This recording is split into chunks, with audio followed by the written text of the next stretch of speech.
Missing শুরু হয়ে যায়।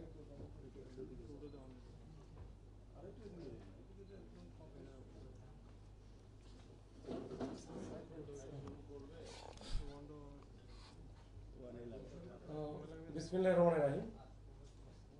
আসসালামু আলাইকুম সকল ইলেকট্রনিক ও প্রিন্ট মিডিয়ার সাংবাদিকবৃন্দ।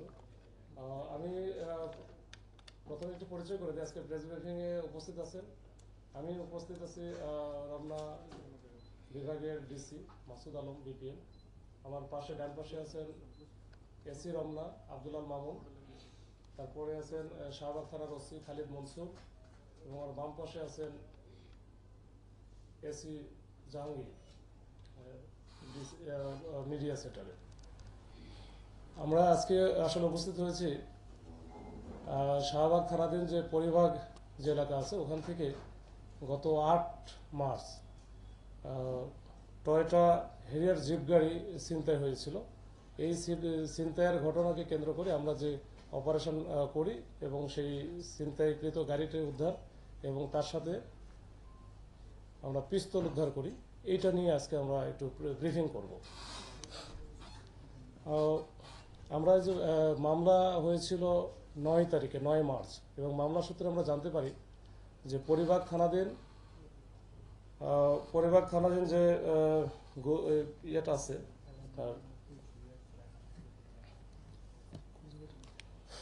গার্ডেন টাওয়ার, এই গার্ডেন টাওয়ারে অবস্থিত হুইল ডিলস নামে একটি গাড়ির শোরুম আছে। এই শোরুমের স্বত্বাধিকারী মাসরুর নাইর, তিনি একজন জাপানিজ গাড়ির ডিস্ট্রিবিউটর ইম্পোর্টার হিসেবে ওখানে কাজ করে। তো গত 8 মার্চে সন্ধ্যার দিকে তার আগেই তার সাথে একজনের যোগাযোগ হয় যে সে হেরিয়ার গাড়ি নিতে চায়। এটা হয়তো অনলাইন থেকে সে নিয়েছে বা পাওয়ার কারণে তার সাথে যোগাযোগ করেছে এবং তার সাথে চ্যাটিং হয়েছে হোয়াটসঅ্যাপে। তো ওই প্রেক্ষিতে 7:30টার দিকে সে শোরুমে যায়। ওই সময় গাড়ির যে শোরুমের যে মালিক মাসুদ নাইন সে ছিল না, তার চাচাতো ভাই শোরুমটা দেখাশোনা করে পিয়াল মাহমুদ সে ছিল। সে তাকে গাড়িগুলো দেখায়, দেখানোর একটা পর্যায়ে সে বলে যে গাড়িটা সে ছিনতাই করেছে, ওই গাড়িটা তার পছন্দ হয়েছে। তো পছন্দ হওয়ার পরে সে মাসুদ নাইনের সাথে কথা বলে একটা পর্যায়ে বলে যে যেহেতু গাড়িটা আমি নেব, এই গাড়িটা আমার একটু টেস্ট করে দেখা দরকার। তখন সে টেস্ট করার কথা বলে যে ড্রাইভ টেস্ট করবে, এই পিয়াল মাহমুদকে পাশে নিয়ে সে ওখান থেকে রওনা দেয়। ওখান থেকে বের হয়ে সে টিএসসি থেকে আসে, টিএসসি থেকে ইউটার্ন করে আবার চলে আসে শাহবাগের যে এই মেট্রো রেল স্টেশন আছে, এই স্টেশনের কাছে আসার পরে সে গাড়িটা থামিয়ে কিন্তু যে পিয়াল মাহমুদ যে সেকেন্ড সিটারে বসেছিল তাকে তার মাথায় পিস্তল ঠেকে তাই কিন্তু ওখান থেকে মৃত্যুর ভয় দেখে নামিয়ে দিয়ে সে গাড়ি টান দিয়ে চলে যায়। তো এর প্রেক্ষিতেই পরের দিনে এই মাসরুর নাইন যে স্বত্বাধিকারী শোরুমের, উনি থানায় আসার পরে একটা মামলা দায়ের করে যেটা হচ্ছে পেনাল কোডে 394 ছিনতাইয়ের একটা মামলা। তো এই প্রেক্ষিতে আমরা কাজ শুরু করি। তো আমরা একটা টিম গঠন করি। এই টিমের নেতৃত্বে আমি সহ আমাদের এসি মামুন, ওসি শাহবাগ সহ আমাদের একজন কনস্টেবল আছে রিমন, খুবই ভালো কাজ করে। তো ওদের নেতৃত্বে একটা টিম গঠন করার পরে এই টিমটা আমরা চেষ্টা করি যে সিসি ক্যামেরা পর্যালোচনা করি, ওইখানে আমরা স্থানীয় গোয়েন্দা সূত্র বা সব কিছু দিয়ে আমরা এটা চেষ্টা করি যে উদ্ঘাটনের জন্য। একটা পর্যায়ে আমরা এই আসামিকে শনাক্ত করতে সক্ষম হই এবং আসামির পিছনে আমরা লেগে থাকি।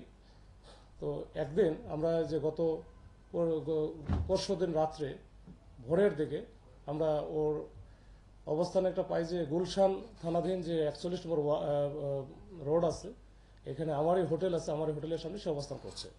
তো সেই প্রেক্ষিতে কিন্তু আমরা বড় একটা টিম আমরা যাওয়ার পরে ওখানে দেখি যে সে ওই গাড়িটা থামিয়ে রাখছে রাস্তার পাশে। তখন দুই পাশ দিয়ে আমরা ব্যারিকেড দিই, দুইটা গাড়ি সহ, আমাদের পিক আপ দুইটা সহ, এসি রমনার যে পিক আপ ছিল এর সাথে তদন্তের একটা পিক আপ ছিল, দুইটা গাড়ি আমরা দুই পাশে লাগাই দিই এবং সাথে কিন্তু আমরা একটা মোটরসাইকেলও দুইটা রাখি। কিন্তু সে এত বেশি প্রফেশনাল, বিশেষ করে গাড়ি ড্রাইভ এত ভালো করতে পারে, সে এর মধ্যে যখন জানতে পারে যে তাকে পুলিশ আটকায় ফেলছে, সে কিন্তু সাথে সাথে ওইখানে চেষ্টা করছে, মানে চরমভাবে চেষ্টা করছে ওখান থেকে বের হওয়ার। আমাদের দুইটা গাড়িকে সে মেরে দিচ্ছে, পিছনে যে মোটরসাইকেল ছিল মোটরসাইকেলের উপর উঠে দিয়েছে, কিন্তু তার চাকাটা আটকে যাওয়ার কারণে আর এখান থেকে বের হতে পারে না। এই এমত অবস্থায় আমাদের যখন টিমটা তাকে ধরার চেষ্টা করছে, তখন সে সাথে সাথে পিস্তল তার কাছে ছিল, একবারে লোডকৃত পিস্তল। এই পিস্তল দিয়ে কিন্তু সে ফায়ার করার চেষ্টা করা শুরু করছিল, মানে পিস্তল নেওয়ার চেষ্টা করছে। এর মধ্যে তাকে আমাদের টিম ধরে ফেলে। তো ধরে ফেলার পরে আমরা তার কাছে আমরা পিস্তলটা পাই, 5 রাউন্ড গুলি ভর্তি পিস্তল। আর যে গাড়িটা ছিনতাই হয়েছিল, এই যে টয়োটা হ্যারিয়ার জিপ গাড়ি, সেই গাড়িটা তো ওইখানেই ছিল, ওই গাড়িটা আমরা সহ পাই। এরপর ওখান থেকে নিয়ে আমরা তাকে এই অবৈধ অস্ত্র রাখার জন্য যে আর্মস অ্যাক্টে যে মামলা, সেই মামলাটাও হয়েছে গুলশান থানায়, এবং আমরা আজকে তাকে কোর্টে সেন্ড আপ করবো। তো তার সম্পর্কে আমরা জানতে গিয়ে পারলাম যে সে হচ্ছে একজন হাইলি টেকনোলজির দিক দিয়ে খুবই এক্সপার্ট, এবং সে হচ্ছে ওই যে আবার একজন পেশায় ইঞ্জিনিয়ারও। সে ইঞ্জিনিয়ারিংয়ে পড়াশোনা করেছে, গাড়ি সম্পর্কে বিস্তর জ্ঞান, মানে ব্যাপক সে জ্ঞান রাখে।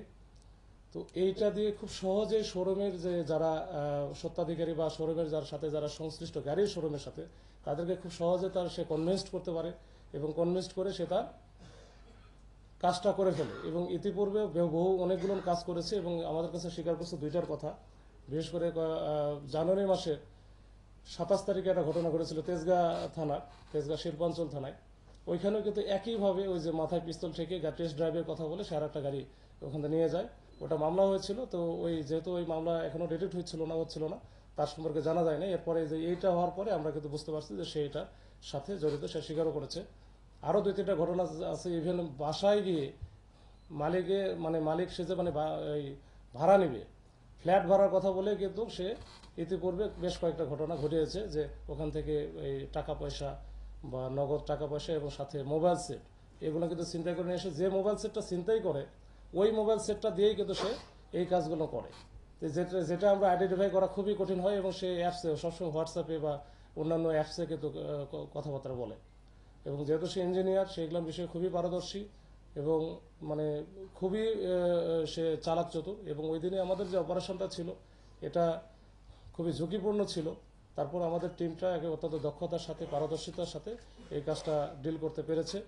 এবং তার মতো এই যে তার সাথে কথা বলে যেটা মনে হয়েছে যে সে একটু সাইকো টাইপের, যে এই যে এটা নেশায় পরিণত করেছে।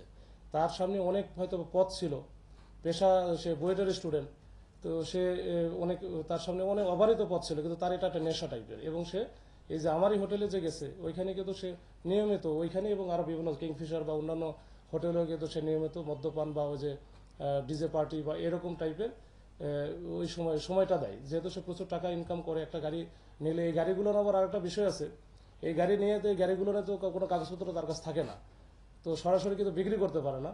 এটা আবার ওই যে যার কাছ থেকে নিল তাদের সাথে আবার একসময় যোগাযোগ করে র্যানসম বা মুক্তিপণের টাইপের মতো, যে 10 লাখ 20 লাখ, যেমন এইটার ব্যাপারে 20 লাখ টাকা সে অলরেডি দাবি করেছিল। এই 20 লাখ টাকা দিলে সে একটা জায়গা হয়তো ফেলে রেখে আসতো বা দিয়ে আসতো, তাহলে টাকাটা সে পেয়ে যেত। এর আগে তেজগাঁ থানার ওটাও বলছে যে ওখানে 6 লাখ টাকা সে নিয়েছে। তো এরকম আর কি, এই হচ্ছে তার নেশা এবং তার অবস্থা।